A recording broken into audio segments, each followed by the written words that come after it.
Voinko vuokrata asunnon kaverilleni?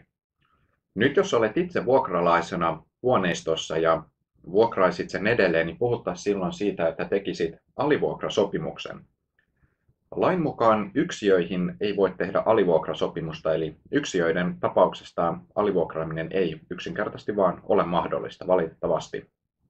Jos kuitenkin kysymyksessä on muu asunto kuin yksiö, niin vuokralaisella on oikeus luovuttaa alivuokrauksena enintään puolet huoneistosta toisen käytettäväksi asumiseen.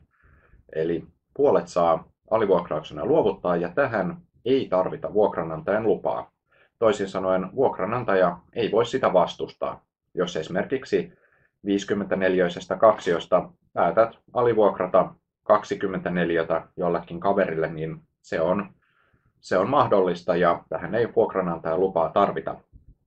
Kuitenkin on hyvä muistaa se, että vuokralainen vastaa velvoitteista, vaikka olisi tehnyt alivuokrasopimuksen. Eli jos vuokraat sen 24 siitä 54 kaksiosta kaverillesi ja kaveri sitten aiheuttaa vahinkoa siellä huoneistossa, niin sinä olet edelleen päävuokralaisena vastuussa siitä kaverinkin rikkomuksista ja ihan kaikesta, mitä hän tai hänen vieraansa sitten siellä tekee. Eli se ei kuitenkaan poistu siitä oman vuokrasopimuksen velvoitteista.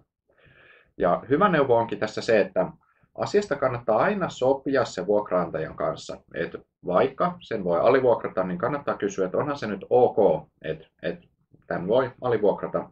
Se on hyvän tavan mukaista, että antaa tiedoksi vuokraantajalle, että tämmöinen on aikeessa ja ei sitten tule yllätyksenä. Sitä paitsi se voi vaikuttaa siihen, että kuinka monesta asukkaasta maksetaan vesimaksua taloyhtiölle ja näin, niin kyllä se vuokranantaja se kuitenkin jostain viimeistään taloyhtiöt saa tietää, jos siellä enemmän ihmisiä asuu huoneistossa, niin taloyhtiökin ilmoittaa, niin se on parempi itse ilmoittaa, niin ei sitten tule yllättävää kautta se tieto. No jos mietit semmoista, että okei, no voiko tehdä niin, että mä itse muutan huoneistosta pois, vaikka täältä yksiöstä, ja sitten kaveri muuttaa vaan sinne niin kuin tilalle. Silloin puhutaan semmoisesta asioista kuin väliaikainen hallinnan luovutus. Nyt tähän on tietyt säännöt, millä tämä voi tehdä, ja se edellyttää vuokranantajan lupaa, ja joissakin tapauksissa vuokranantajalla on oikeus vastustaa tämmöistä väliaikaista luovutusta. Eli tämänkin takia asiasta kannattaa sopia vuokranantajan kanssa, niin välttyy sitten monilta mutkilta matkassa.